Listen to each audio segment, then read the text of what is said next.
Welcome to the Positively Star Wars Senate podcast. This is Obi-Wan Kenobi. May the Force be with you. Looky, Senator. Decent Jedi arriving.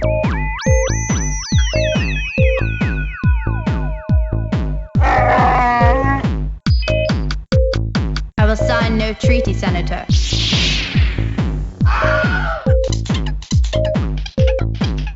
I am the Senate. This is the way. Okay, so let's get cracking, folks. And, Excellent. And welcome everybody to the August 2021 edition of the Positively Star Wars Senate. And this month we are packed in here, socially distanced, with 1, 2, 3, 4, 5, 6. There's 6 of us here to talk all things Star Wars. Myself, Stephen, the obligatory Brit amongst us. And we have Chris, Hi. Ryan, Hello there. Ron, Fellow senators. Ricky, Hello. and joining us for her debut this time round is Marie. Hello. Hey, excellent. Welcome, everyone. everybody can join us. Beat a little bit later this month because we delayed so that we could actually discuss the Bad Batch finale, which just aired a couple of days ago. 2 days ago. Yeah, 2 days ago. Time flies. I have no idea what's going on anymore. COVID came along, and I have no idea what the year, date, month, who anybody is anymore. Okay, so as normal, we start off with a round-the-table discussion of what people have been up to in Star Wars life, not just generally, since the last time we did the last Senate. So we'll start with Chris. Hey there. So let's see. Aside from watching Bad Batch, the Star Wars stuff that I've been doing lately has been reading. I finished Into the Dark since last we talked. Really enjoyed that a lot, and I know that we're planning on discussing that a little bit later, so I won't go too much into it. And I've now started Rising Storm. All this is on audiobook, and I haven't made too much progress on that editing project that we talked about last time. Although Ricky has inspired me for a little bit. So not too much on that front, but I know that we're planning on discussing that at some point later anyway, a little bit more at length on the Senate. Yeah, that sounds like fun. But I mostly have been delayed on that stuff because I've been working on my own film, and we're trying to hit a deadline for a film festival submission. And so I've been busy working on visual effects on my own film in the last month. So. It's an autobiography, documentary. No, it's a drama. It's a drama. Oh. It's a half-hour drama. It's 36 minutes long. It's a rather serious subject matter. And although it has its own humor to it, but it's a pretty heavy subject matter, and we hope that we'll have some film festival success with that. And so the audio mix is being done, the score is finished, and I'm working on visual effects. So sounds very exciting. 36 minutes, about just over my attention span, but I might be able to fit it in 2 parts. We shall see nearer the time. We look forward to hearing more about that as the time approaches. Ryan, you're on. So what I've been Star Warsing as the past month is trying to read a lot. So I finished Rising Storm. I finally started the second, from a certain point of view, book, Empire Strikes Back. I'm loving it, but I had to stop about halfway through because my library finally got the other 2 books for the second wave of the High Republic. So I'm currently reading Out of the Shadows, and I plan on reading Race to Crash Point Tower next. But that's a good thing about an anthology book. Like, from a certain point of view, I can stop it whenever I want and come back to it. So a lot of reading. I also hit up some garage sales a couple weeks ago, and I was able to pick up a bunch of Star Wars stuff at one. They had, and I know Ricky was the last one to show he bought the current stamp collection. Well, I found a framed stamp collection of Star Wars stamps from 2007, the full set. So I thought that was really neat. And then a Star Wars 30th anniversary coin collection album It only has like 3 or 4 coins, but the artwork on the 4 fold-out book is really cool, and the coins, which I bit and they're plastic, unfortunately, they're neat looking too. But for a garage sale for like $5 to get up that and like 2 PC games, the collection of Knights of the Old Republic and the collection of the Battlefront all on PC, which I don't play on, but I'm like, well, I got to get all these if it's all just for $5. So yep. For the most part, it's collecting a few stamps, which will just probably sit on my table for a while, and a lot of heavy reading. Oh, and the most recent one I popped up was Star Wars. You know, I like what if stories, but the Star Wars Infinities, which I talked about the last or the previous show, well, I was finally able to find the Empire Strikes Back Star Wars Infinities comic, and it was far better than the New Hope one. And it's stories like Luke Skywalker froze to death prior to the Imperial attack on planet Hoth, Boba Fett was sealed in carbonite, and Darth Vader destroyed Cloud City, and what if Yoda trained Princess Leia to be a Jedi? So, I mean, I read it in one sitting, which usually I don't do even for short comics, but this one was very good and very enjoyable and totally self-contained. So I liked that one a lot. Yeah, I think we said we might try and do a what if discussion at some point.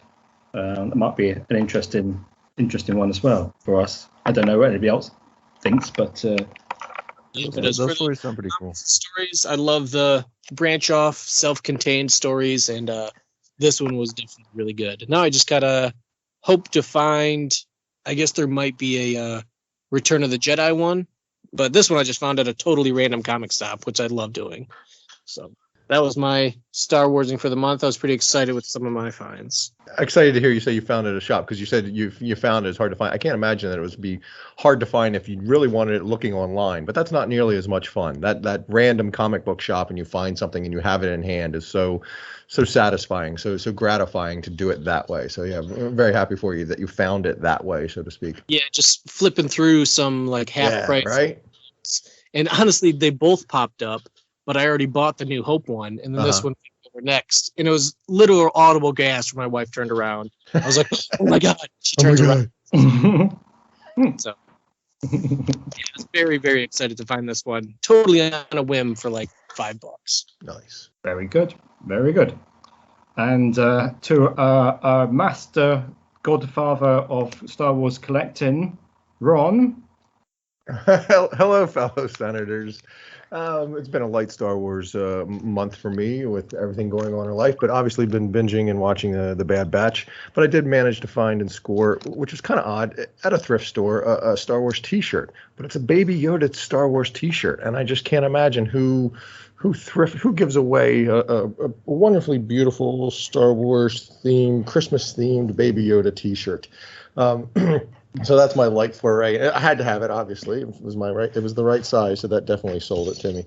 And then in a random bit of stroke of luck, wandering the aisles of a Target, just looking to see, and the everybody's been saying it, how the toy pegs have been bare, and walking down some other aspect of a toy aisle, maybe summer stuff or whatever. There on a top shelf, randomly by himself, is Wrecker, Black Series Wrecker.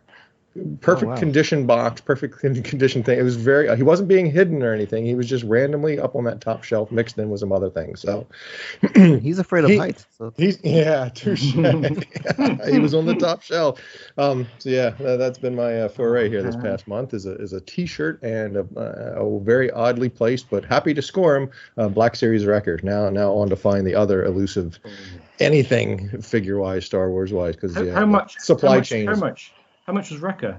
Oh, he's a premium. I think I was not happy when the thing rang up.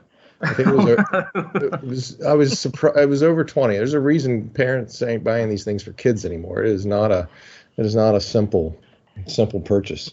Like I do not remember. And the arms are torn off like 20 minutes later. Yeah, and all the cool parts are just lost to the time. Yeah, it's a bit unnerving what they're doing with it. But that's my foray into it.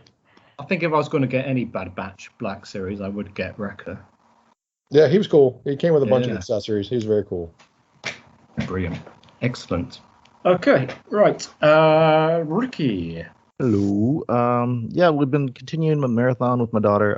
We are on to The Mandalorian now. I think we're almost done with season 1. That season goes by quick. I just watched the Prison Break episode yesterday, so that was fun to revisit. Bill Burr and all that stuff. That was pretty cool. Yeah, so pretty much doing that. I did buy a new coffee mug, I'll put a picture for everybody.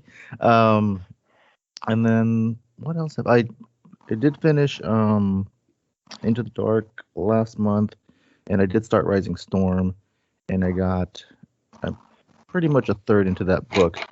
And I've started reading the Star Wars, the IDW series, High Republic. So I think I'm like on issue number 4 or 5 right now. So just trying to get caught up with that. And besides from watching the Mandalorian again, my daughter wanted to watch Empire of Dreams, so we revisited that last week. So that was just pretty fun. Watching that, she's starting to get into the documentary side of the Star Wars stuff. So I'm pretty pleased about that. So we did watch that, and then we actually started watching last night episode 1, the beginning documentary, which I do love that one. They show when Ewan got cast and Jake Lloyd and all that stuff. So yeah, it's pretty much been it. That played a little bit of Battlefront 2, and yeah, just trying to get through the books and get caught up with you guys. So. Excellent. Okie dokie. I think Ron's got his Christmas T-shirt sorted already. So we're looking at that one. That's what I got this past time or whatever. That's what I found. That's what I was talking about that I found. So yep, I got my Christmas shirt all ready to go. Draw on some Hallmark movies and you're good to go. Yeah. Okie dokie. And Marie. Okay, well, mostly I've been watching The Bad Batch. I was very impressed with that last episode, although I really felt like that last 2 episodes could have been one, but that's a discussion for another day. Tangentially, but not sort of related, but not really Star Wars. I just realized that I bought a little piece of handcrafted Star Wars. I don't know what to call it. It's a purse, and it's made out of Star Wars fabric. So that's pretty much it. I have a friend who does hand sewn totes and purses and coin purses and things. So I will plug her here. Her name is Nasa, and she does a great job. And she did a Star Wars crossbody bag for me, which is for my upcoming trip to Disneyland in November. And that's going to be another Star Wars thing because I will be seeing Galaxy's Edge for the first time. Ooh, that's a fun time. Can't wait to talk to you up about that. Galaxy's Edge is awesome. Yeah. Yes, I will definitely talk it up when the time comes. I think Ricky and I have both been. You've been to Disneyland, and I've been to Disney World. Yeah, I've been to Disneyland. Right? Yeah. Looking forward to that, Marie. Okay, excellent. I've been to Euro Disney, but I don't think that really. Yeah, it's sort of like the cousin of them all.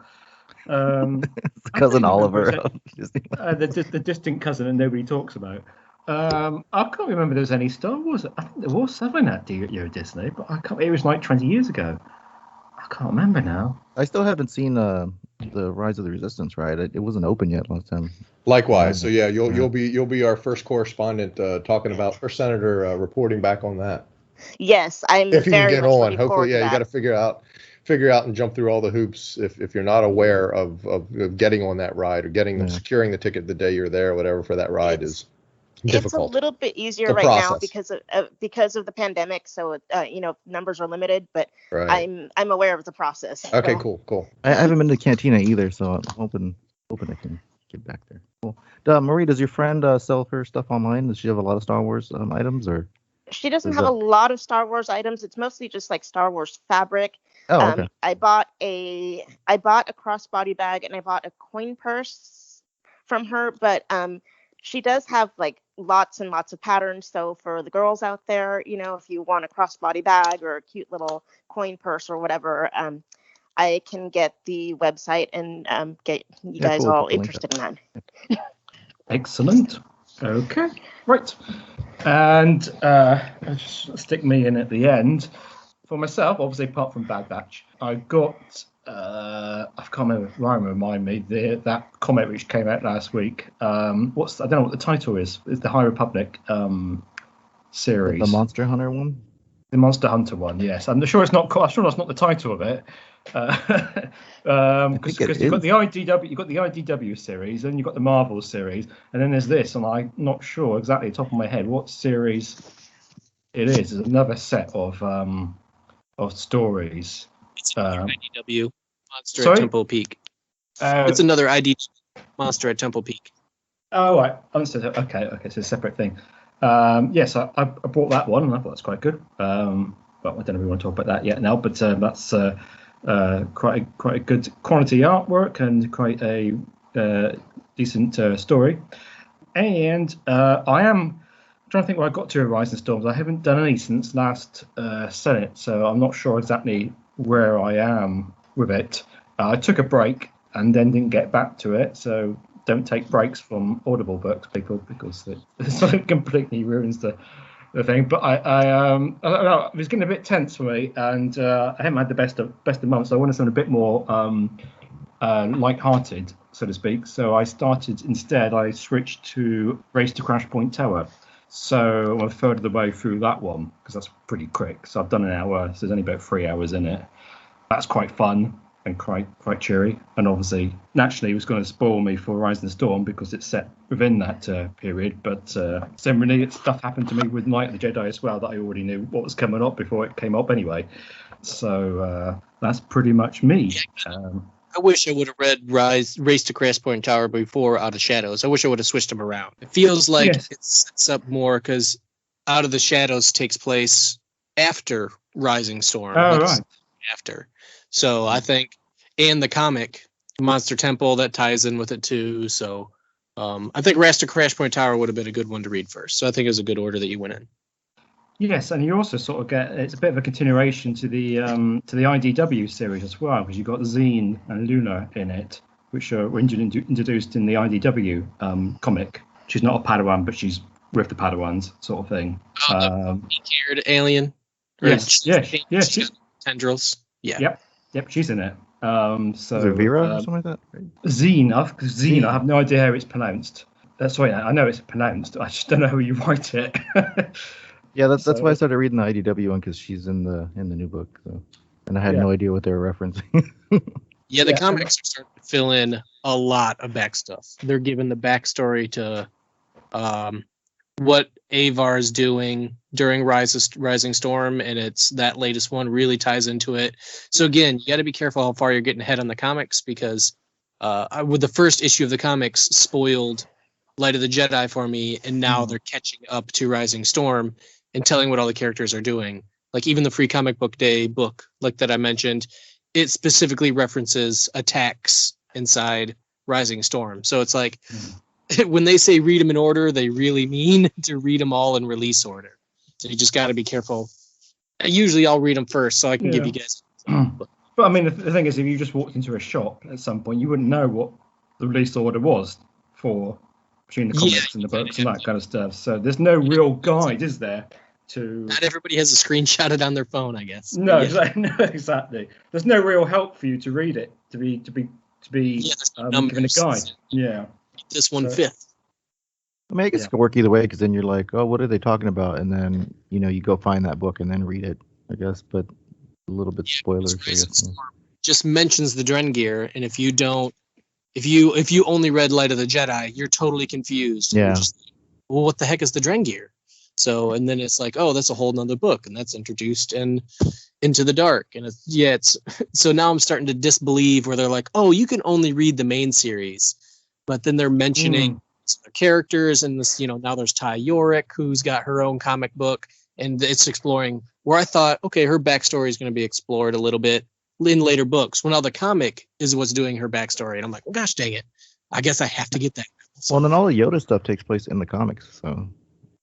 Yeah, that too. It's all where's Yoda? It's like, well, he's in the IDW. So the first, I've still it's a bit of a long running joke with me. But they keep going on about Yoda and then being on sabbatical and that kind of stuff. And yet he's saying, well, wait a minute, he's in the other series. Well, one thing that either he's on sabbatical or he's not, sort of thing. One thing that's in all the comics and all the books, though, is Skier losing his limb. That's consistent. Yes, that's in every book. Trandoshans. Yes. Trandoshans. They regrow limbs. Yes. Okay, excellent. Well, that's the round the table concluded. So the main thing, obviously, on our agenda this month is Bad Batch, and episodes we've it's been broadcast since we last spoke, because obviously we had the finale now. So there was 5 episodes since we last all got together. Spoiler alert for anybody that's behind. Yeah, spoiler. Well, if you didn't know anything about the High Republic, they've been spoiled about some of that stuff since then as well. Okay, so the first one since we last spoke here, which was actually episode number 12, was Rescue and Wine-Off. So the synopsis for that episode was that Hera contacts Omega and asks the Bad Batch to help rescue her parents. Hunter does not think such a mission would be worth the risk, but Omega convinces him to intervene. Hera, Omega, Rega attack the new Imperial refinery on Wine-Off as a distraction, whilst Echo and Hunter free Sham Idini and the other freedom fighters. Crosshair discovers this and sets a trap for them, but clone Captain Hauser, who is loyal to Sham, warns the escapees of the trap and then confronts his fellow soldiers. Hauser is arrested, but the Bad Batch and freedom fighters escape. Rampat realizes that he has underestimated the Bad Batch and gives Crosshair permission to hunt them down. So this is the big. This is where we all became massive fans of Captain Hauser. Yeah. I don't think he made it. They probably executed him. I think we're going to come back to him at some point. Is my view. He was pretty cool. He had a cool outfit and a cool haircut. Yeah. Well, yes. I think if I recall correctly, that's the episode. Isn't that the episode Crosshair takes a shot at their ship, but there's some consternation of did he miss? He didn't take the ship out. Did he miss on purpose? Did he? It was a very long range shot. They were flying away, but maybe that was the next one. I'm getting them confused now. But there was something that should be discussed, or I wanted to discuss it. That shot, I'll try to find it. It's such a thing that happened, whatever. Probably nobody really thought about it, I wonder. But it seemed he might have, he could have taken him out or could have taken out the engine, but did he? I don't know. I just remember sort of wondering about that, but then sort of also passed it off as, well, it was, he's Crosshair, he shouldn't miss, but that was a crazy long range shot. Yeah, but he's been hanging out with all those stormtroopers, so he misses a lot now. But that one had a number of people joining Hauser. And sort of showed a wasn't just him. Yeah. And sort of showed the rebellion or whatever you're saying, insurrection. Yeah, geez, what all the terms these days. But yeah, just sort of showed the start of something that might be coming later. That was a powerful episode from what I recall, just because of the clone. Yes. We know now that clone, he might have trooper on trooper, the Hauser's dedication to Cham and the efforts or whatever versus an Order 66. That was a good episode. I'm just wondering, what happened with Hera and her dad that gets you to Rebels where they're not talking anymore? Was it just because she left and he wanted her to stay there? There's still more story. I think I'd have to review I think I'd want to review that Rebels episode to see how much is revealed there and what might be connective tissue between what we just saw and that. It could be that they explained it enough in Rebels and are not planning on explaining it again. Well, they didn't know they had to go back either. The Clone War or the Bad Batch one, though, Cham was he was sort of adamant on, we fought enough. We've done our part. We did the war. We did what we need to. I want to be done with it for my people. So I could see him being mad at Hera or upset with Hera's decision to join a rebellion or try to be rebellious against this empire out there, where he was like, look, we did it. We did our part. We're now a free Ryloth or able to do our thing. Maybe, who knows? But I might take it as something like that. He was just wanting some peace in his family's life and didn't want his daughter off running, joining the war type of thing that he's seen way too much of.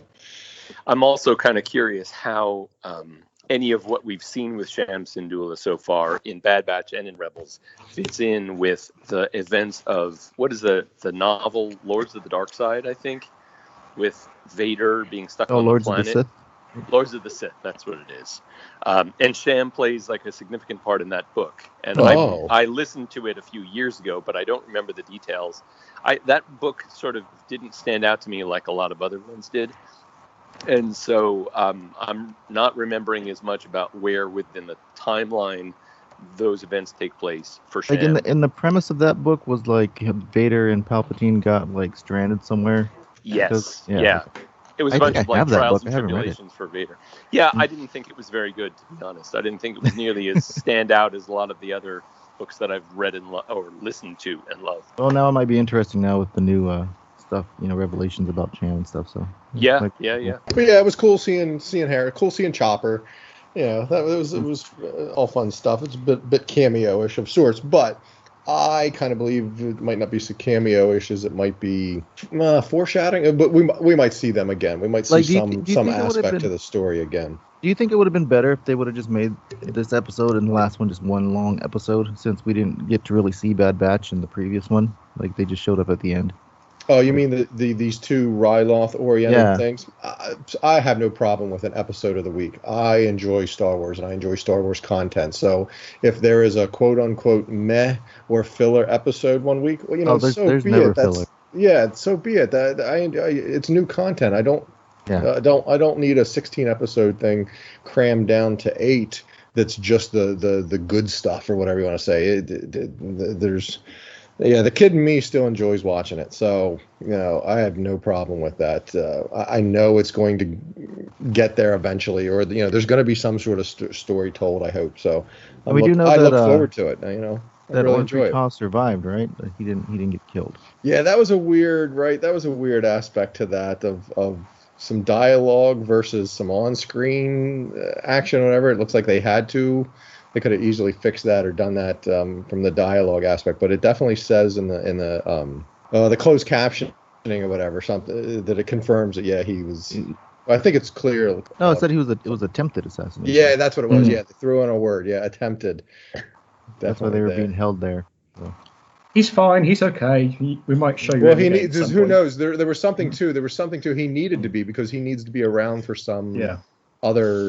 Somewhere else, so that he couldn't have been killed off there at that point. I think they mentioned in the next episode or the episode after that he was still alive. Is that what it was? Oh, reinforcing it perhaps. Yeah. Yeah, they did. They did. Of course, like, Still alive. But he's And I don't know that this series gets enough credit for that sort of we're so used to it, and we sort of kind of know where things are going, but that cliffhangery aspect to somebody that's new to this story or watching it and seeing that person passing away. I'm trying to think of what else happened that transpired like that. Just seeing the Rex. We were all speculating the heck out of who it might be, and then the next episode you see who it is. I've been enjoying that aspect of this series, that it has a little, ooh, what if? We talk about it and discuss it and get online and try to figure it out ahead of time or whatever. But I think the series does pretty well to capture some intrigue and if we didn't have the internet to be able to talk about it, there'd really be some, I can't wait to see that next episode of what happens kind of thing, versus it being sort of hashed out and figured out for you online like things are these days. Okay. What was after? Was there another Rylaw? Should we move on? So that was No. Completely different after that one.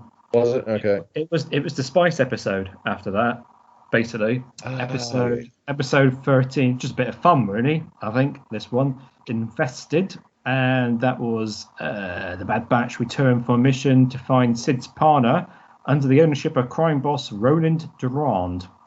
They find Sid outside, and she reveals a plan to take back the partner by stealing a shipment of spice from Roland that is intended for the Pike Syndicate. The Bad Batch and Sid enter her office via underground tunnels infested with a hive of earnings. They successfully retrieve the spice, but are chased down by Roland's guards who awaken the hive. The group escape from the tunnels, but the spice is taken by the hive. They are caught by the Pikes, who take Omega hostage, while the Bad Batch and Sid retrieve the spice from the hive. The Pikes then let Sid reclaim the partner. All quite simple, really. And for a hot minute, I thought that was Bazago before they said his name. Well, yeah, sure. That lent itself well. Kind of, I don't know. It could have gone either way if it was him or not. But it was neat to see another character of that type or whatever. It was a fun episode from what I recall of a lot of characters in there, a lot of character models, so to speak. It was always fun to see the Pikes there, seeing them flesh out as characters and develop and being a crime syndicate bad group or whatever. It's always fun to have. They're using them a lot. Had some additive. They're using Yeah, them it's like a lot. bad. Yeah, it's like a different bad guy that's not the Empire. So it's kind of a nice way to tell some stories. There were some neat characters, character designs in that. There's actually also the last time we see Sid this season. Oh yeah. She doesn't actually feature it in the episodes after that, because a lot of people are saying, oh, at the end of this season, you still got the Bad Batch working for Sid, but we don't really know what that situation is because it's not really ever mentioned again. Well, so I think people are overlooking that because they're no longer working for Sid. They squared their debt, but they're still doing jobs for Sid, because while they squared their debt, that means they're at zero. They still need to work for her, do jobs for her in order to make some credits. So I don't have a problem with the confusion of, I thought they were square. And I think this episode kind of like reiterated or kind of put down now that, you know, they consider her kind of like a acquaintance, like more like a friend, not just like somebody, you know, that they work for. They can kind of trust her a little bit now because they kind of have their backs, and they, you know, because of Omega wanted to go back and help her, where they were like, oh, let's just leave, you know, and, you know, we don't owe her anything. But she kind of brought out their humanity, I guess, which kind of, you know, is giving them a little bit of character development and showing them that, like, you know, you don't have to just be mercenary. You can do things out of the good of your heart, you know, type of deal. I also think that it also connects Sid and Omega a little more, because Omega spent time with Sid while the other guys were out. Oh yeah. Yeah, didn't she say at least somebody wants to save me? Because I remember her ship, and she's like, well, someone at least needs to help. I think that's just more or less focuses more on Omega just trying to help everybody as it progresses farther into the season, where she won't give up on anybody that's her friends. I did like the two guys that kidnapped the little dog creature. Those guys are funny. Oh, the comedy criminals sort of thing. Yeah, they get them all the time, don't you? But they were funny. Yeah. Those are Sid's friends. The Weequay guard and the what's the Hammerhead? What's the other character type? Yeah. He's a Thorian, right? A Thor. Yeah. Thorian. They're eating that popcorn from Disneyland, which is good. The Mantell mix. Yeah, Mantell mix. Yeah. I was looking forward to that too, actually. I do always love seeing the Pikes as well. They're always they're great to see. And the fear that they sort of have over a lot of people do not do wrong by them is always. They're not like just like ruthless. Let's kill everybody. They kind of do negotiate quite a bit. Even like in Clone Wars when they pop up, like they've let people leave just so, you know, they can go back later and make deals with these people. So yeah, they're interesting. Also, like, wasn't that the interaction with Han? So basically, they end up taking over the spice mines, Kessel. Yeah. Oh, okay. Where we see in Clone Wars where they're kind of like buying and selling to Kessel, but eventually, in Solo we see that they actually run the spice mines. So.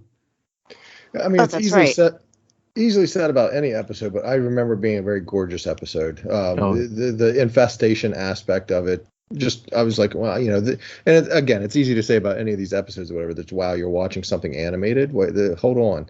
It's just.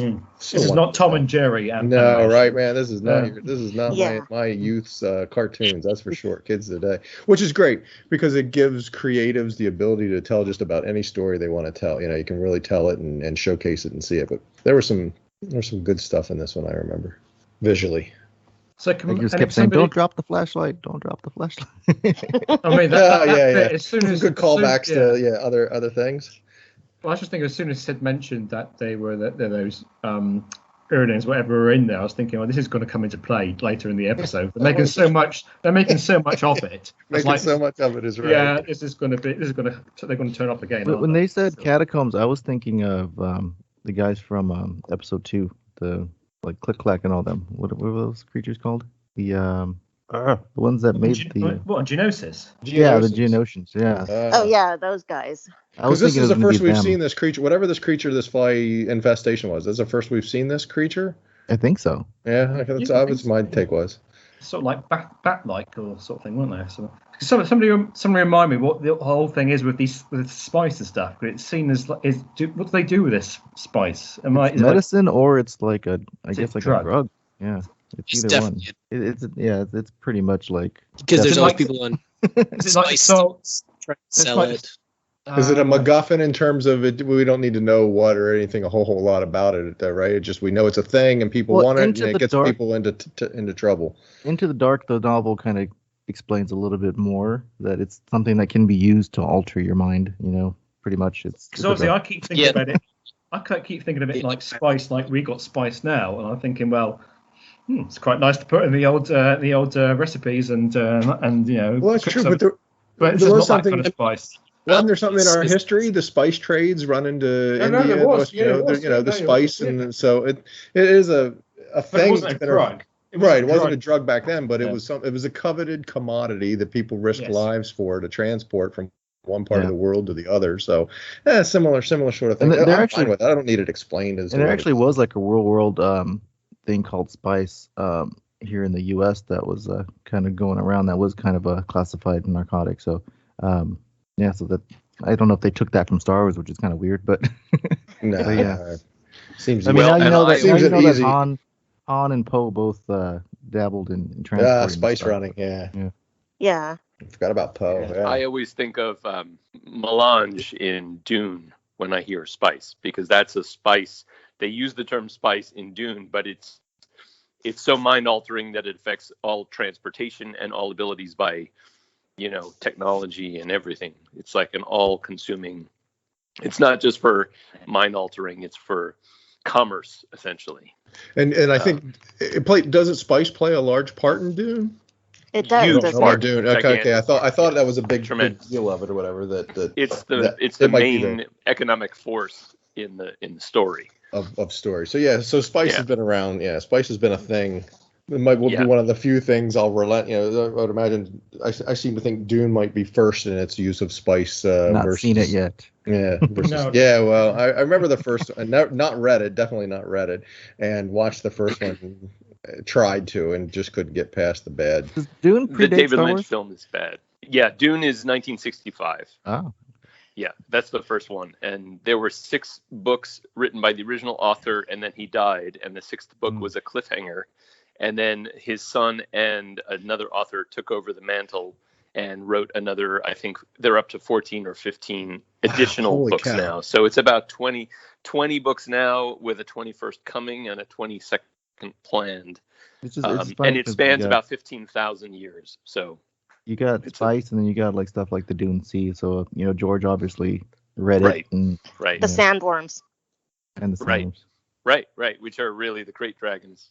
Yes. Or yes. there's a parallel anyway. hmm and Tremors too. No. All right, let's talk Star Wars. Yeah, that's right. Kevin Okay. Bacon. Coming up on a future Senate, the discussion of spice.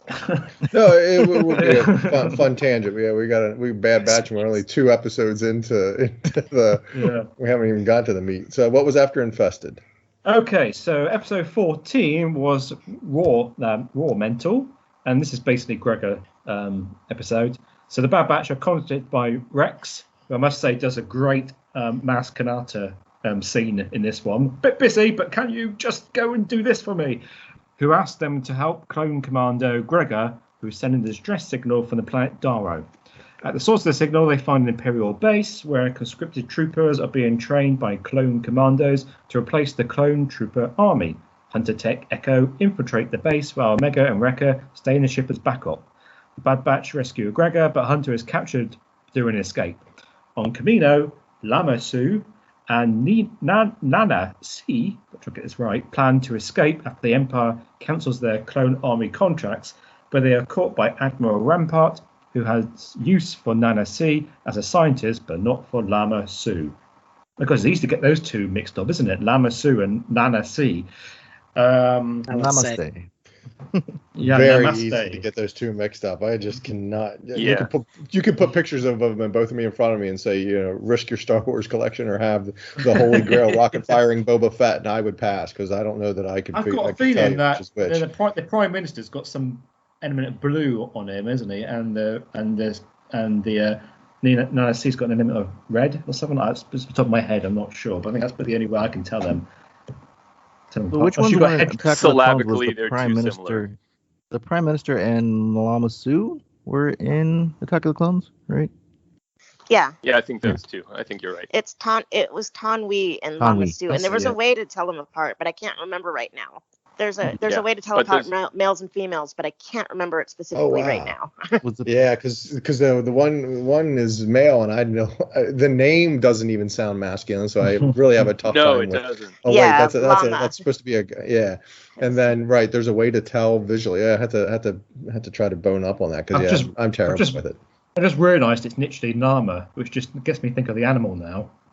Just as well. I didn't realise that until now. Yeah, it's Lama long Su and Nala Si in this one, but then there was Lama Su and Ton Wee in Attack of the Clones.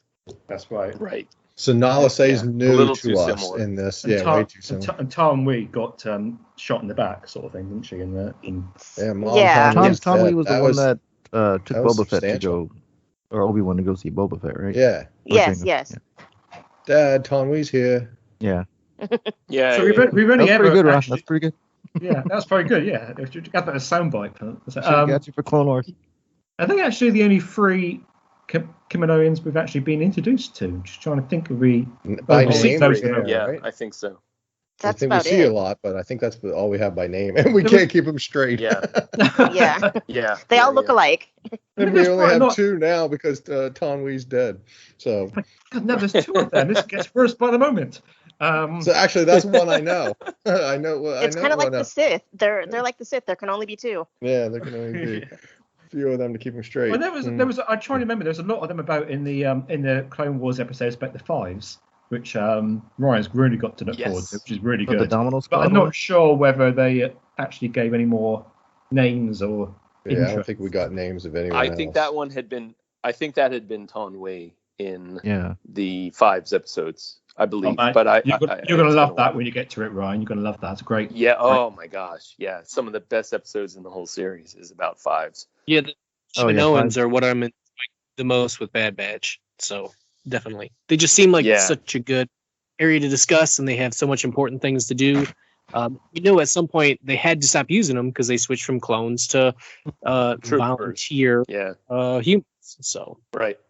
I always think they make great spies because you just can't tell what they're thinking, can you? Are they thinking good things or are they thinking bad things? You've absolutely no idea. Or it gets that roll of the eye sort of thing, isn't it? You're idea. joking about that, but that is a beautiful aspect to the character, to that alien species, or to whatever they are. That the design is such that they're not, while they're humanoid looking, obviously crazy with the long necks and eyes and all, but all that. But yeah, they're very difficult to read, right? They're very cold, but informed. They're very sneaky, but not trying to be sneaky. They're a very interesting character in that sense of you just don't know where what like- their motivations are or anything. They're not like any other character. They're like some They're- characters Yeah. in the Matrix or something like that. Like they're Yeah. sitting there. My biggest question is, can they run, or are they just like sloths? Because they just walk really slowly, don't they? Yeah, they do have that If kind of they're cool being little chased by groovy- something. Can they go any quicker? Is what I want to Yeah, know. well, a quicken pace is not in their. Hurry Okay. up, Nana Sue. I always me like that them because they more do look water like the traditional gray aliens that in every science fiction thing. That's Sure. pretty- Yeah. So it's called I- War Mantle. This episode, is Right. that? Yeah, that's a callback to Rogue One. Right. So, yeah, right. Oh, Oh right. yeah. So that Right. base has something to do with War Mantle, is what you're going with, Yes. Ricky? Ah, cool. I Wait, also thought yeah, that, what was it though? Was War Mantle like the initiative of getting rid of the clones and It creating was a training. new- It was a training facility for the troopers, stormtroopers. It seemed, right? They had a bunch of stormtroopers Yeah. there, and they had the commandos or whatever from the video game. That would seem like it was an excessive training facility. I don't know why it needed to be hidden and built in a mountain, but I'm under the impression we come back to it, or there's more to it, or could be more to it. They've obviously, I hate the real world minutia aspect of trying to just speculate on a story. They have obviously built all the models and built a lot, so I don't think we just used it for this one episode. I believe we'll probably come back to it and investigate the hallways and what's going on there, because it was very Empire-ish. It's gorgeous in that sense of a throwback, or a tie towards where we end up with the Empire hallways and those pill lightings, and just really really look neat. And in the sense of getting us to a point that we know that is the OT design of Empire stuff. And this episode also sort of highlights a bit what we said in previous scenes. I said about how much time has been spent by Imperial insiders before this point on building facilities and getting things ready, because obviously that base hasn't been built in a couple of months, and neither has That's a good point, neither has this cloning facility thing. They either had to be used for something else and then repurposed when Palps took over, or they had to be built completely in They could secret have been by only people separatist, that Palps knew about. They could have been separatist hideouts, you know. Well, we don't know. This is as you say. Literally, as soon as we said before, that literally as soon as Palps gets into power, suddenly everybody's got the correct clothing and Star Destroyers and everything else ready. So there had to be a quite a decent period of this stuff going on in secret. That was Order 65. They had to get the uniform. Yeah, get the stuff built. I recall this was an episode 2 where there was a heavy use of the stun gun by the Bad Batch. Oh You yeah. know, that they weren't taking out others so much, but I have no problem with that. It needed to, I guess they don't know if they're killing brothers or stormtroopers or what they're doing, and they can. The stun gun aspect of it works. It hasn't come back to bite them at all. Although there was in the very beginning of the episode, it was interesting to see they the stun gun. Who were they chasing? Who are they rescuing in this? Anyway, they Gregor. hit it. Gregor. They hit his leg, right, and he kind of limps. Like they stunned his leg. It was a weird. That stun gun thing spreads out really wide, and we've always seen it just get the entire person. But this one time, obviously a story element that needed to happen. But this one time they just get the leg and causing him to be lame, so to speak, and not be able to run as fast. I was hoping they would play Gregor a little bit more straight. Compared, to how we see him in Rebels, because when we last saw him in Clone Wars, he was just a regular, clone. He wasn't like. Now he looks like he kind of lost his mind a little bit already. Gregor is such a wacky character by the time we get to Rebels. He has that funny giggle and everything. But Clone Wars, he's the in the Void one. Yeah. That they rescue, right? Yeah. He's had some trials and tribulations in his life, which was a filler episode that people complained back then, and now it's you get this character introduction. That's why I don't pay any attention to it anymore. You always can cry about it all you want, but wait till you see the big picture, because you just don't know. It's a beauty part of Star Wars storytelling that I love. And like the whole war mantle thing, it's like there's like a saying like pass the mantle to the next person, so they're kind of passing on it's a nice the troopers, Yeah. Some clones the stormtroopers. So there's obviously go on. Chris. I was gonna say I wanted to bring up a little bit about the cinema of this episode. As we've talked about before, and as we know, there's been such leaps in the animation in season 7 of Clone Wars and season 1 of Bad Batch, but in this episode, I feel is my favorite cinematography so far. When they're in the woods, all of that modeled lighting through the trees, the sunlight through the leaves is just stunning on them. It's beautiful. It's some of the most beautiful of those 2 seasons that, I think where they've improved the lighting and the rendering and everything. I'm going to have to go back and watch it. I know exactly what you're talking about, sort of in terms of that dappley shade and that little bit of lighting coming through trees. But I watched this episode and just totally didn't notice it from a appreciation standpoint, because, that had to be very hard to render and do and be thinking of in the lighting. So I'm going to go back and watch it with an appreciation of what they did for us to make it so unnoticeable to me, in terms of, I'm just watching it thinking they're in the forest, not realizing, holy crap, that's difficult to do. That's really in animation, and to be so aware of the lighting, the aspect, to have that sort of dappley shade or that sunlight glinting through trees and through leaves and having it hit the ground here and there. I'm gonna go back and watch that and appreciate it, because that's some wonderful work that doesn't get appreciated. It's true.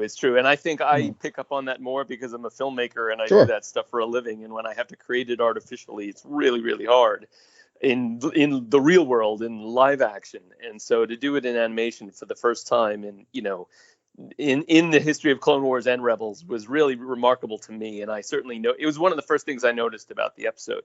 it was just Please really do, and always mind- point that kind of mind-blowing. stuff out, because yeah, it is something. And I didn't Sure. even think about it. Sure, from a real world aspect, I'm thinking that's easier or not as hard. But no, I guess it is just as hard because you have to sort of recreate that. You got to have lighting rigs, or you got to have whatever to sort of project shadows and all that sort of stuff that we take for granted because it just happens real world wise. So Right. definitely an episode I'm going to go back and rewatch just to appreciate what you pointed out.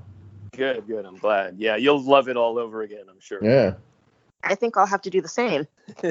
I've created a monster. I don't even remember them being in the As forest. much as I love the story, I've come to appreciate the people. You know, they're obviously Star Wars fans, and it's their jobs and all that stuff. But they're putting a lot of energy and effort. They don't have to do that. You know, there's Right. just it doesn't. The story, tell a story, cartoons, and go. But time, energy, and effort, and do it well. That it makes it so much fun to watch. So gorgeous to watch on my big TV. Okay. But this one, that was the episode we lost Hunter, right? So that was. Yeah, Yes. he got caught at the end. So there was a bit of a. Honestly, I thought, I'm just remembering now. I think they were all at the end of that ledge, which was very Death Star ledge moment, wasn't it? They're stuck right at the end there, and they all go. Once they started going 2 by 2, I thought, well, here we go. This is not your normal end of the. It's not your normal escape at the end because they're not taking them all at once. They had to go around, then come back, pick them up. So something's going to happen here because this is not normally how these things go. Mm-hmm. Right. So I thought they were sort of pre. Something's going to happen. Something's going to give. Something's going to happen here. But again, Foreshadowing. to have the some foreshadowing, to have the feels when Hunter does, when we lose Hunter, it's just like, okay, wow, this is the again, they're finding the pack of matches. There's some good stuff in this because they have Hunter now. How the heck are we getting him back? Yeah, it was a good. I mean, it was quick there at the end, but it needed to be what it needed to be. And I kind of remember Omega being wanting to go back and them having to talk her off the ledge because they couldn't. They were outnumbered, outgunned, outshipped, out. They were in some serious trouble. And I think it was the first cliffhanger episode that we got. The first one that really legitimately ended not knowing where we were going. Everything else had been pretty episodic. So that was a big deal to end on such a low note. Yeah.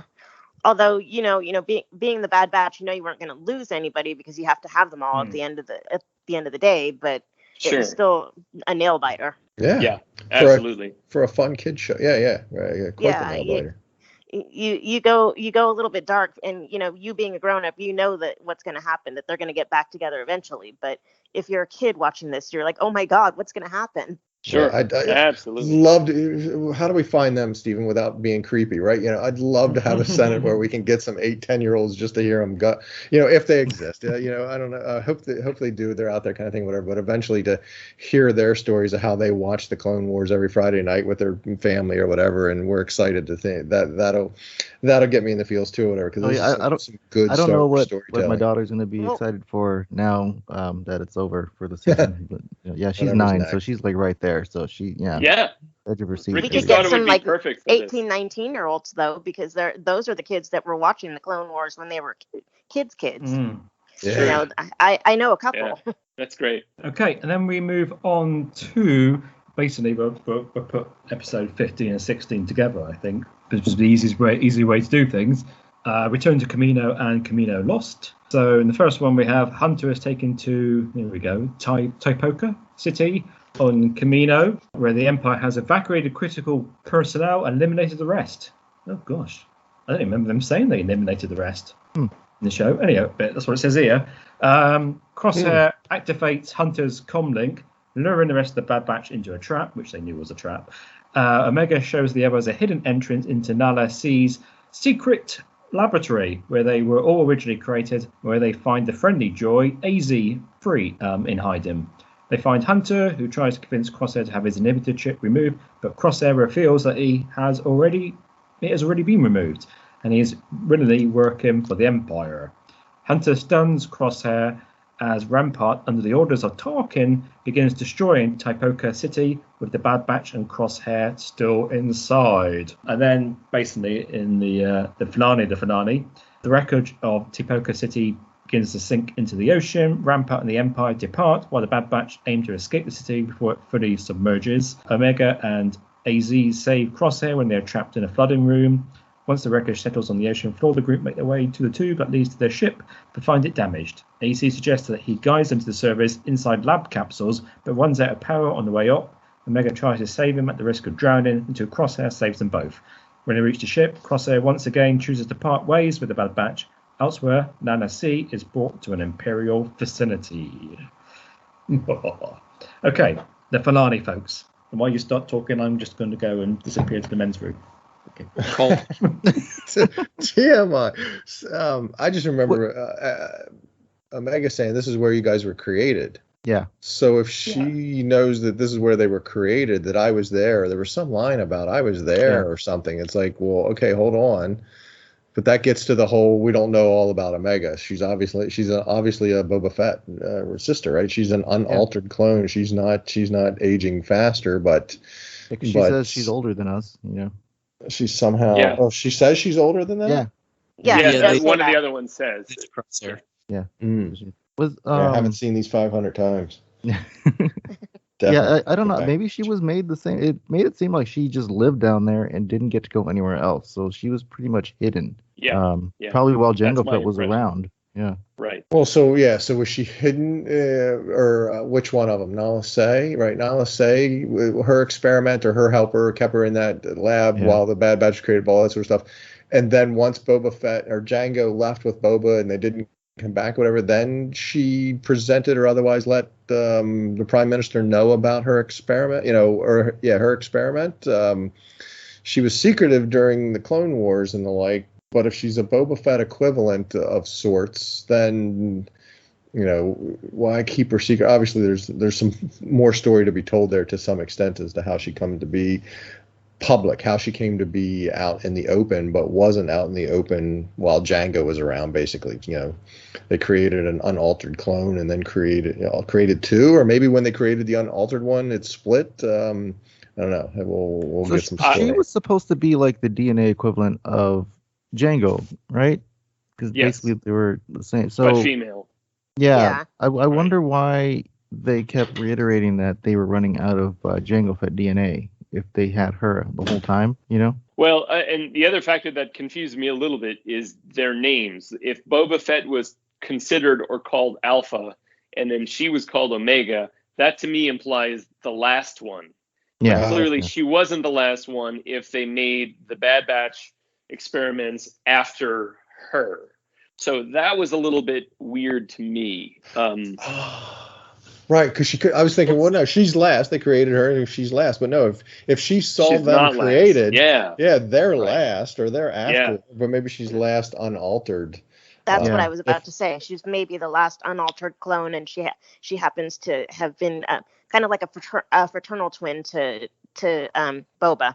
To Boba, right. That speaks if she's the last. How many were made? Yeah.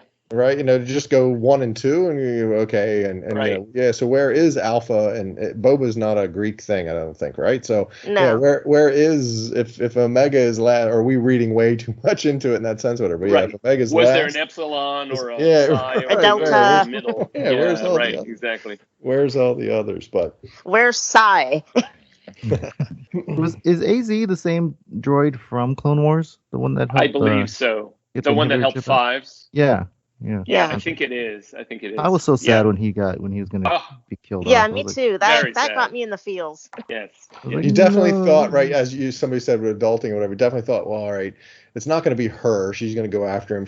We're going to find out she can hold her breath a long time, but we're going to lose a droid and have a feel for the droid. That's going to, ouch, that's going to sting a little bit, but it's a droid. I'll get over it. I'm a grown man. But, then they rescue him too. I was like, all right, this is a kid's show. Yes, everyone survives. Come on, why not? That's the way it should be. But there was definitely a moment of, we're going to lose AZ. He was a good dude. But he could be like R2 if they haven't wiped anything. He's going to know, he's going to be a valuable resource because he's going to know he's going to be that storytelling crutch of we need to fill something in. Have AZ show up and say, for my memory banks, we were able to do X, Y, or Z and help solve some problem. All of this, I think, is a reminder, though, that even though technically it's an animated show and it is geared for kids, there's a lot in here that is not really for kids. Yeah. No, Yeah. it's not. It's very, very Yeah. heavy, very, very heavy laden story for Yeah, adults. Yeah, For they sure. got to keep us watching too, though. So They They do. Yeah. They know who's Actually, they- I would be curious from Ricky, how has your daughter felt about some of the more adult elements of this show or the end of Clone Wars? Has she found that it's like a little bit above her pay grade, or has she been right alongside you, You know, with all of it? We've been pretty much watching Clone Wars since like we had when we were watching this past year. She did get a lot more out of it than the initially when I have it on and she would kind of sit here with me and watch a couple episodes when she was a little younger. But Okay. 9, 10-year-olds like they they're right there in the story and they're figuring things Great. out and yeah. So it's there's a lot of she grew up watching episode 3 and all that stuff. So she's for the darker stuff she's Yeah. accustomed I was- to it. But yeah. Episode 3 is certainly the darkest that the series has to offer, I think. Yeah. With a main character being burnt nearly to a crisp and everything. That's pretty heavy duty stuff. becoming the Yeah, bad guy. that- But I would suggest kids check out on some of that adulty kind of stuff, and the things that they get or recognize, they check back in. Yeah. 'Cause didn't we do that with Star Wars? I was not even 7 yet or whatever. And some of the, I'm sure but that's what came to make me appreciate it over all these years or whatever, is as you watch it again as an adult or whatever, you find out there's so much Yeah. more into this and Well, it's like- into it that it developing that it becomes real heavy and real good. Like you watch the original Star Wars as a kid, when you're like, 9 or whatever, and like Tarkin blows up Alderaan, you're like, oh, that's mean, like he did Yeah. that. And then later on, you're like, when you're older, you're like, Holy the ramifications of that. You're Destroyed like, a planet. Right. Yeah, holy so crap, that's he destroyed exactly the planet. like There's my like all point. these people that died. So Billions of people, right? Beautiful point, Ricky. Yeah, to a kid, you check out and go, all right, the bad guy blew something up or whatever. But yeah, as you get adult and you realize, they let kids watch that? That was an entire planet full of people. That's heavy. horrifying. And yeah, but kids just, because I don't recall that. He blew up the planet. It wasn't Yeah. because George didn't show all the people's, yeah, dying, wounds just, and everything. it's like, yeah. oh, that dude's a bad guy. They just, took out a planet. All right, what's next? And- What and- did they and do? there was Get away, There's a cool little callback to A New Hope in this one too, with them destroying Camino. Han has that line like they couldn't destroy the entire planet; they need a fleet of 1,000 ships. We kind of Right. saw Oh, the capacity of them, what they could do with just the Star Destroyers. of a fleet of Right. Star Destroyers. That's Right. a Yeah, exactly. pickup, Ricky. Beautiful. Yeah, And that- But was of course, tough. there's a lot less overall global life on Well, yeah. Camino, so they were really only destroying a few cities. But still, it was very powerful, and to see all that destruction on screen was really heavy and emotional Was it? and disturbing. That yeah, that that's got me. Camino. That really got me. Yeah. I agree. That got me too. That was the way they filmed it and showed you those empty shots of all those things you recognize, and just this Yeah, kind of thing. And then I also felt, again, I hate real worlding it, but I also felt for all the people that worked on it, because all those models got destroyed, so to speak, that we're not going to really get to use those again. not- They yeah, worked so yeah. hard to build those rooms and those hallways and all of that stuff, and they destroyed it. I mean, literally, figuratively, on the screen, all that hard work. Wow. really, yeah, it was really got Out me of everything that we've seen so far, this really felt like the end of the Republic with them yes, destroying Yes, this. it really did. yes. Because that's I the agree. prequels. They just destroy like the main source of all the story in the prequels. Like that Yeah. was the home. I kind of felt like watching all the Clone Wars. They always reference Camino as their home. Yeah, And, like, it's gone now. He can't go back anymore. Yeah, you can't. You definitely can't. I've brought this up on other sense, and I will always come back to it. But it seems like they're going to gloss over it, that the Kaminoans were the one. Dexter says, "Oh, it's from Camino. Them's cloners, and damn good ones too." And Right. I harp on that all the time, because it just sounds like there are others in the universe. Yeah. They just aren't as good at it. So yeah, but I don't think it's going to be that way, that we're going to find others that could do it or something. Especially with what we saw at the end of the part 2 of this, that now it seems like the Kaminoans were the cloners of the galaxy, and the damn good ones is not from a plural. There's others out there in the universe, but they're just good at what they do. And it makes it seem like Empire's kind of rounding all the clone technology they can for their Yes. end game. Like that technician at the end had the same emblem on their sleeve that Dr. Pershing did in Mandalorian. So it Yes. kind of goes back to all that. And I honestly really wonder if they're trying to build connections between the Kaminoans in Bad Batch to Mandalorian and to the resurrection, if you will, of Palpatine by Episode 9. You don't honestly wonder that, do you?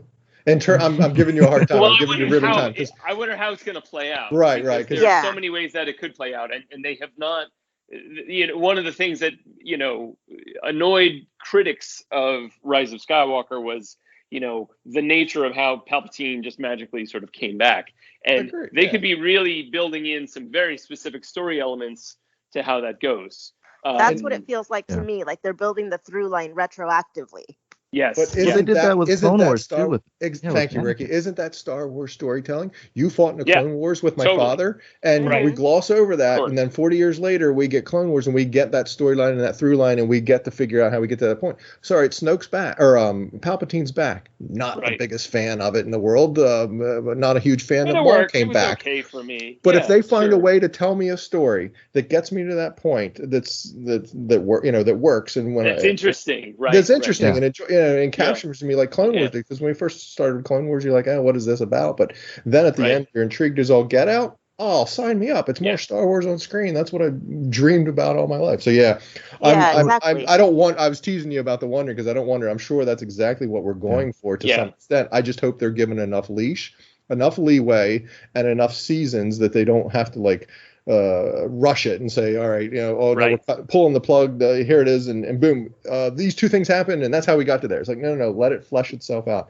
And with Disney Plus, I think because they need content, I think they have the ability to sort of get us to there, that it's going to be a fun ride. I just hope I live long enough. And then this season gave us two major answers of questions we've been asking since episode 2 came out. Whatever happened to Kamino, and how did they change into stormtroopers?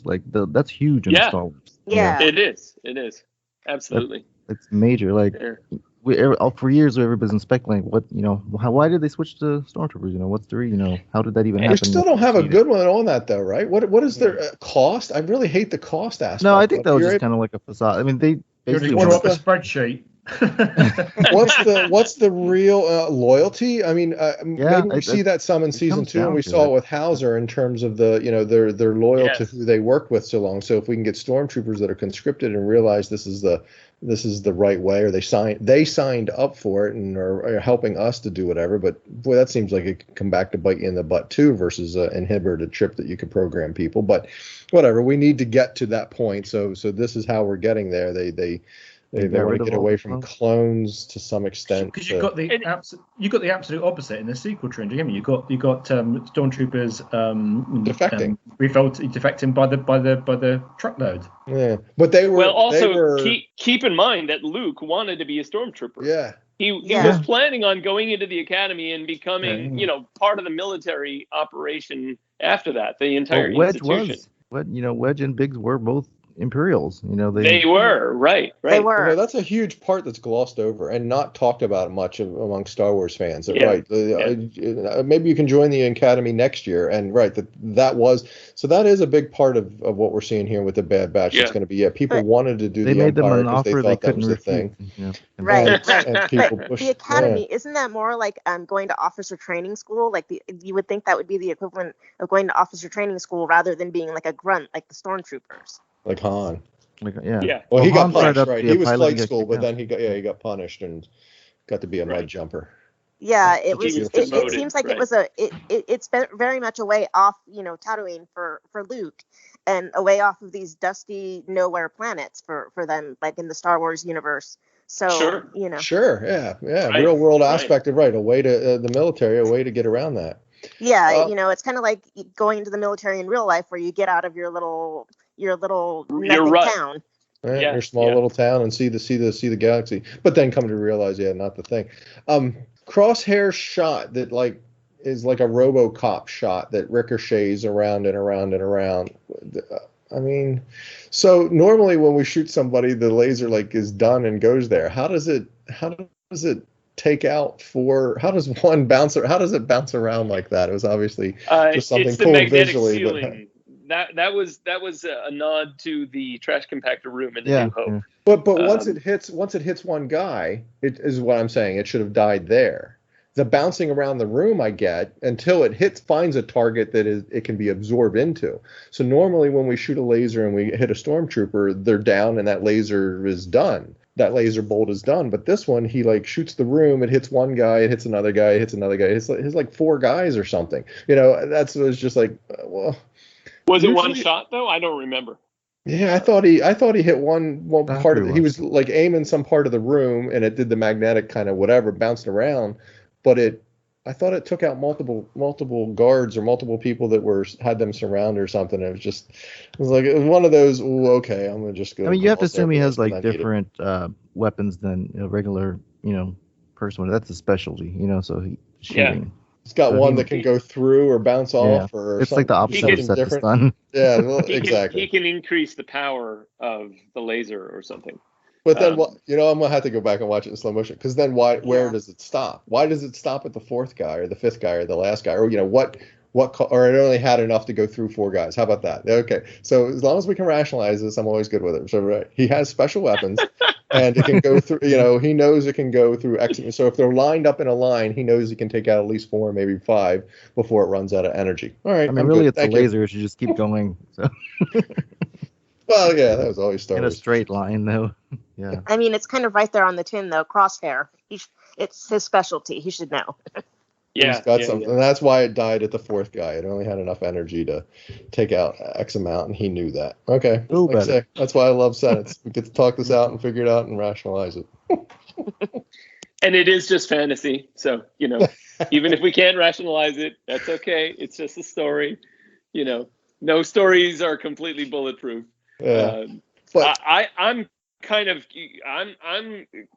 curious how you feel, all of you, about the ending, given that it was the end of a season where clearly we're getting at least one more season, and it's unclear how many seasons this is going to run.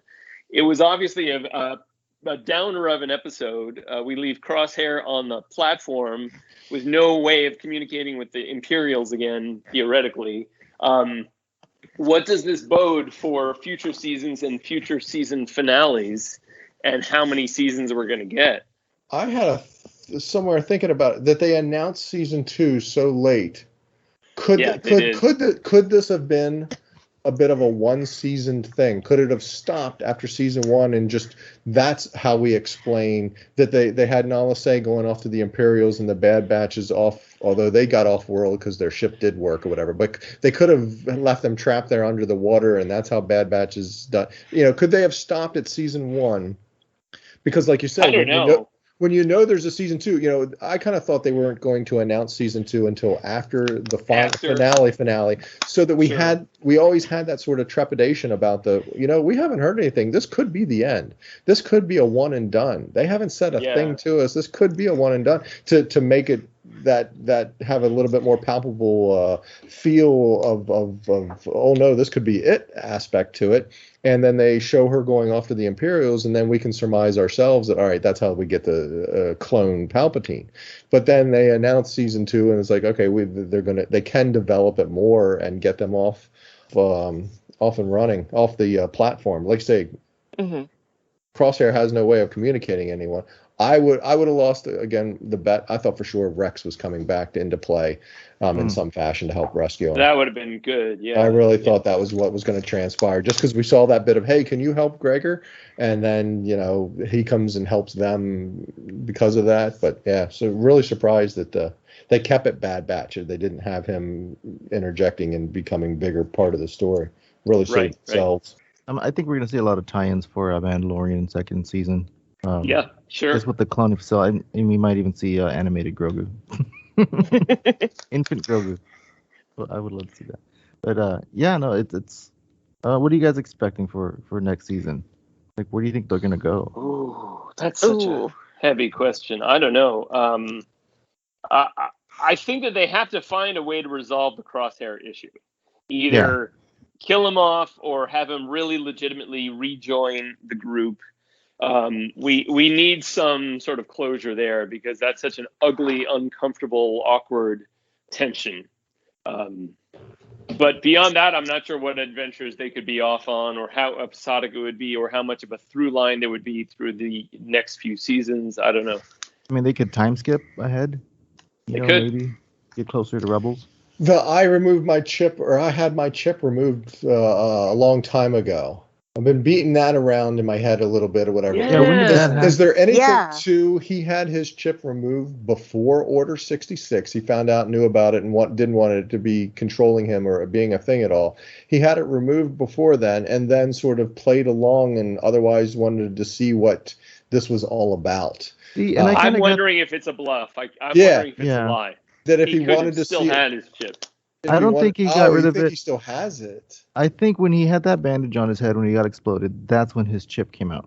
Because when Sure. he said that again this episode, he rubbed his head like in where Yeah. he was burned. Yeah. So it made me think a long time ago is like in terms of this show, like Yeah. it's Within like the every season. week. Yeah, every week it's like Yeah. for us it's 1 week, but for them it might be like months. They might have been working for Sid for a while. Yeah. Okay. Yeah, because when we see him at the beginning of the first, 2 episodes or whatever, he's still repeating the mantra, good soldiers Yeah. follow orders. And so that implies that he still had the chip then. But what if he didn't?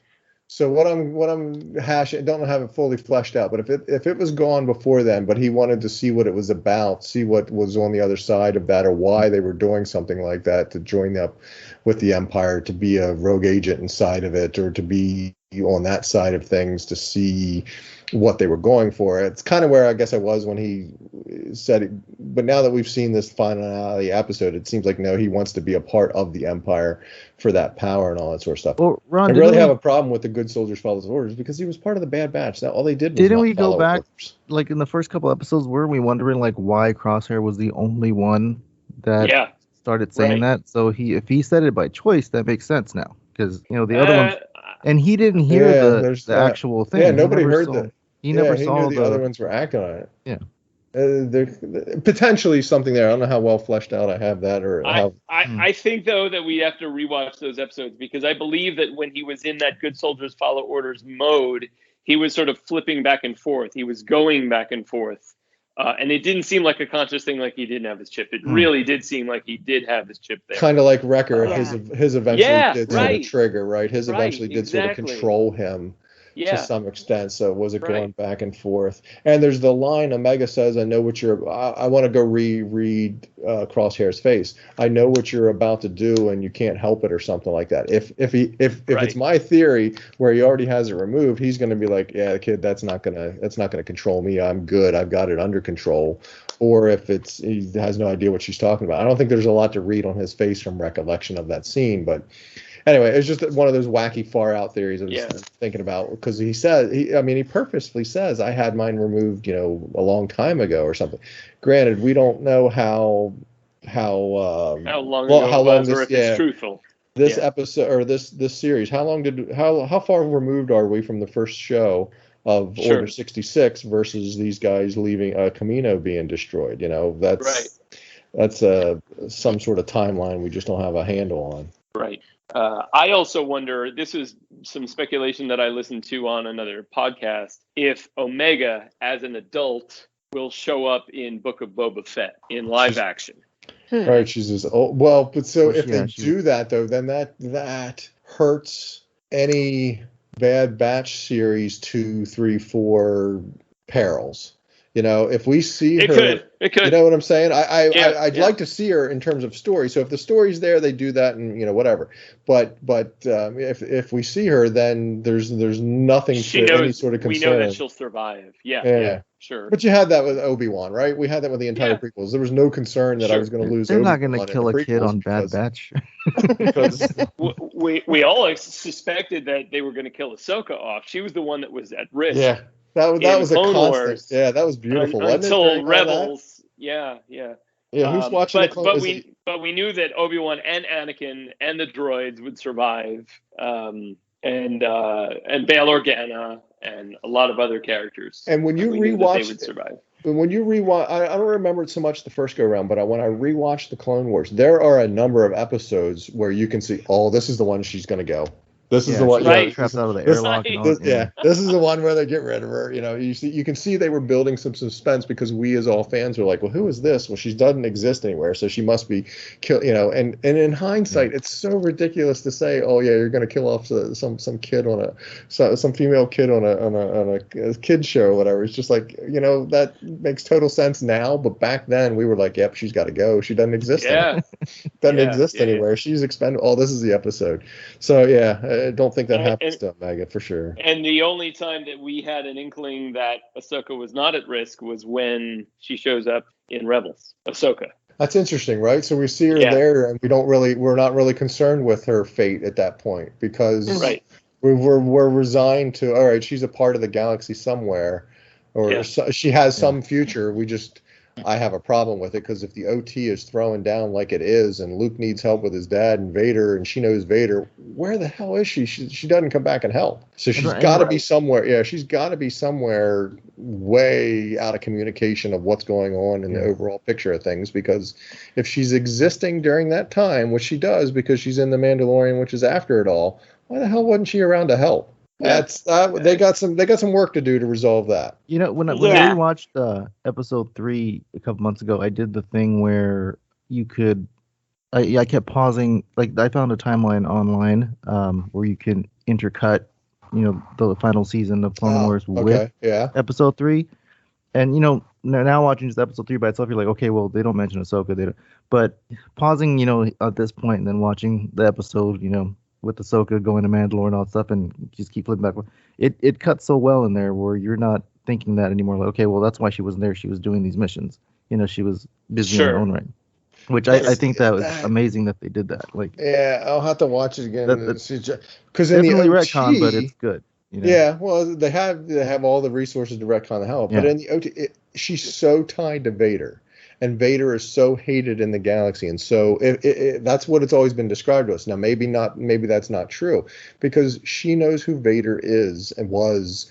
And if now, granted, Luke spins up and becomes a thing very, very quickly, so maybe she doesn't get to know about Luke, but she would know about Obi-Wan. I don't know. There's just a lot that needs reconciled there for me as an OTG. If she's going to be around after all this, where the heck was she that she didn't come to help at all during the original trilogy?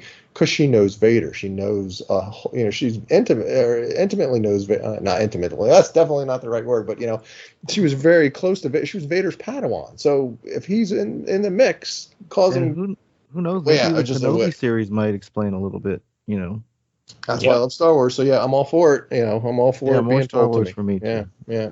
We We are nearly at the. We might get a little bit of that in 2 hour Kenobi. mark. I'm just thinking a little bit in Kenobi might expand a little bit more on the Ahsoka thing. They might interject that. Because you're assuming everybody thinks Kenobi's dead, so except Vader knows that he's not. Well, but then twofold, because didn't we see? Because Vader exists. Wouldn't he be chasing Ahsoka if he knew she was around? If he's trying to take out the last of the remaining Jedi? So I think they answered that. She wasn't a Jedi by that point. She wasn't a Jedi by that point, and but he knows there's also the world between worlds aspect where Yes, that needs to be fleshed out a lot more, because she got trapped in that, and where did she go from there? Well, she gets out by the end of season 4 of Rebels. Right, but how? That's the events of the end of season 4. That was already explained in Rebels. Oh, okay. Yeah. I think I stopped watching at some point, or I have to rewatch that because it definitely needs like the movie, and it's 500 times as hard when she's pulled out of that void by Ezra. Okay, but yeah, so it makes it seem like she's gone for a couple of years, but really for her it was like maybe a day. Moments. Moments of time. Yeah, it was a bit convenient. But then there's also the end of Clone Wars or whatever, where Vader sees, and I guess Vader thinks she's gone completely, right? Yeah. Yeah, because he walks in the snow and all that. Yeah. Oh, that's right. That was a jump ahead of sorts or whatever, but there's something where he finds her hilts or something to think that she's maybe doesn't exist. And I think that no matter, how evil Vader has become, he's not interested in taking her out. I think we're going to find out that he's like looking for Obi-Wan more, Yeah. She's less of a threat at that point because maybe he thinks that she's gone. Yeah. So, where does Bad Batch go in season 2? or season 4 or seasons forward or whatever, and don't we have more, or we can have more towards what happens, the clones versus stormtroopers, right? We could have some sort of and fight between them, or civil war of sorts, because there's got to be a lot of clones still out there. Although Steven read that synopsis or whatever that was eliminated most of things, so that's something that could be. Can't wait for season 2 to see what they want to tell us. What more is there? Because they kind of did wrap it up in season 1 with her going to the Empire. Do we really need to see her creating things or working towards cloning stuff? But then that gets back to the whole, if that's what you want, why destroy this beautiful facility or working facility? Why? Obviously they need. Why the Empire is busy making a lot of statements a lot. It's the same way where they destroyed all the facilities on Geonosis, and all of the Geonosians were wiped out. And that was described in Rebels as well. True, they don't want. They're wiping witnesses. Everything out. Well, that's also, right. They're the destroying Kaminoans their path. they were plotting to leave. They were getting out of there. They were. So the Empire can't have that. So they're like, okay, well, we'll just. And I guess that was a cloning facility geared towards spinning up armies and multiples and multiples. Mm-hmm. You don't want that falling into. But you could have controlled it. That's the part of it. You could have sat there and controlled it and used it as a whatever. But it's just easier to destroy it. And then no, you don't have to protect it. It doesn't fall into the wrong hands, or some other hands that could create an army against you. I mean, I think it was kind of hard to go back there. So that's why it was kind of hard to go back there, since it wasn't even on the map anymore. In episode 2. Did they put it back in the archives? I wonder. They couldn't find the planet in the first place. Well, somebody removed it, so sure. Why don't they go back to this center of gravity's pull? And how could somebody removed it? So yeah, sure, they put it back because. And now it's not there again. They destroyed everything, so now they can just remove it. The planet's still there, though, right? They didn't destroy the planet. Right. But I mean, it's just like them deleting everything about the Jedi. By the time you get to New Hope, no one even remembers them anymore. So. Right. No one's going to remember clone troopers by the time they know what the Clone Wars were, but they don't. There's no way to do that again, right? Yeah, to get that many, to amass that much resource. There's no cloning. And plus, they're focusing on the Death Star and all that stuff. So, yeah. Do we need to wrap this up soon? We are over time, and we've it saves us something for next time. So. Yeah, that's right. Yeah, well, we're not going to have any Bad Batch to talk about next time anyway. Yeah. Right. We could talk certainly more about High Republic stuff. Yes, I don't think there's going to be anything. Well, there's not going to be any other new material on screen anyway. Between. Yeah. Actually, hang on a minute. Wasn't there supposed to be that Mandalorian behind the scenes thing this month? And the Visions, right? Isn't that September? Yes. Yes, that's right. So August 25th is the making of the final episode of Mandalorian season 2, and I think September 22nd is Visions. Yeah. Oh, right. So, yeah, that's okay. That's right. So we'll have that. Yeah. But we have Into the Dark and Rising Storm to catch up we have on some catching if we up. so choose. Yeah, we do. Did we lose Ryan, by the way? I haven't heard him in a long time. No. He kept cutting in and out. I think he was having issues. Oh, yeah. I don't know. I kept saying that he was coming and then he was leaving. Okay. Are you there? Are you okay? Me? Where is Ryan? No, where is Gary? Where is Gary? Gary guy. Oh, speak. I think my speaker. It's gone from bad to worse. This one's got a bad communicator. Yeah. He's knocking on his helmet. It's that invasion. He's knocking on his helmet like that trooper on the. TK421. Yeah. Why don't you Do you copy? What's that guy say? Hold on. I think we got a bad. Is that what he says? I think we got a bad communicator. Bad transmitter. Bad transmitter. Yeah. Which is just weird. Really, you can't have that guy come up here. You got to go down and kill him. You took nothing with you. Take the helmet off, man. You're not gonna. He can't fix it on his own. Take the helmet off. Again, it's story in fantasy. And if he can't hear you, well, obviously he could hear you, but it was cutting in and out because he's tapping on his thing. And where did they put the bodies? They were in the car. They were in the Falcon the whole time.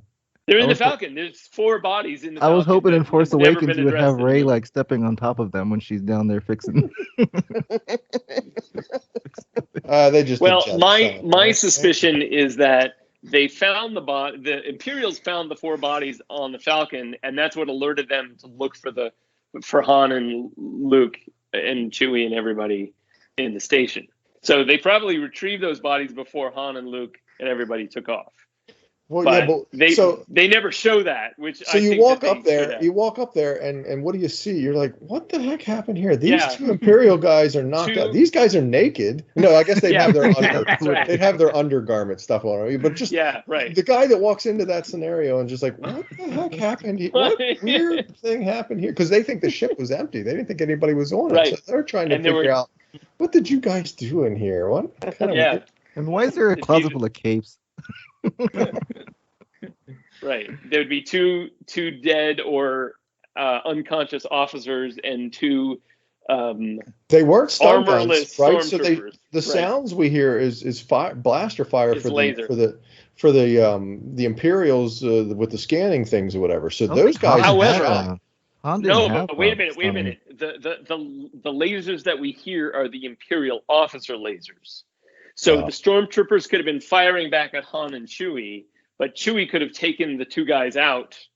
Just knocked them out. All right, so the Knocked them Imperials are out. firing lasers at That's Han, right. and Chewie comes out from around Right. the corner and knocks them out. So nobody's It's not- necessarily right. dead. That's right. And the So stormtroopers. what you're saying they is just we have beat to them over the rewatch head. it again. A New Hope. Oh, Sign me no. up. That Sign me it up. I it need is fun. not the sound of Han Solo's laser gun. It's the sound of the Imperial laser. But who shot first? The Obviously, chicken or they the egg. missed. They missed. Yeah. Okay. Alrighty. Right on, folks. All right, so rewatch A New Hope is a homework assignment. It is. I'll take it. Nice. Best I'll homework take it. assignment ever. Yeah, right. We have reached the end, and we will. Let me see. What time is 5th? Be the 5th of September next month. Finding there's no great American celebration going on. There is. That's the There next is? weekend. Oh, for goodness sake. So I think we need to aim on the following weekend. What's on Yes, the we 5th of do. September? Yeah, the What's the- 6th of September is Labor Day. So the Yeah. it's the holiday weekend. Oh, We rarely celebrate our We're not- our freedom we're from. not- I mean, I'm not imperial going rule. anywhere. I'll be available. I'm not going anywhere. I actually. I took a have couple days I off have thing. friends coming in from out of town that weekend. Well, have them join. They can talk Star Wars. It'd make for a challenging Senate though that Sunday. So yeah, we might push to the 12th, Stephen. 12th, Sorry. the 12th. We're aiming for the 12th then. Okay. Okay. Middle And of that gives, and all honestly, and we're joking about it, but that gives us some distance between it too. Because if we do it, Oh yeah, of course, yeah. It would only be that's just yeah, 3 weeks' weeks. time, It's wouldn't not it? a whole, not that Yeah. there's much to consume because we said there's not much coming out. But yeah, let's go to the 12th. So it gives That us some just time gives- to do some reading. So It gives me a chance to find Yeah. some clearance. we can catch up to Ryan, so he's not so far ahead of us. so far ahead. Right. I'll be able to finish Rising Storm by then for sure. Oh, I don't know. Well, Senators, as always, this Yeah, has I'll just do my been a best. wonderful time to. It's been fun. chat about Yep, it. thank you, Appreciate everybody. it, everyone. That was always good stuff. Sorry we lost Ryan. Yeah. Well, we've not well in terms of hearing him, but he's still there. Yes. I hope you He's- survived He the invasion. didn't die. No one's ever We know really that he gone. didn't die. He's still here in spirit, at least. Okay, thanks very much, everybody. We shall see you next month. So, Cheers. Awesome. may Take the care. force be with you. Bye bye. Bye. See ya. Go switch off.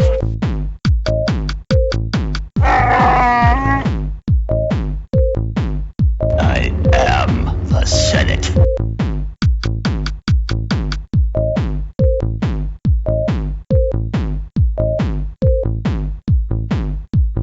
The Force will be with you.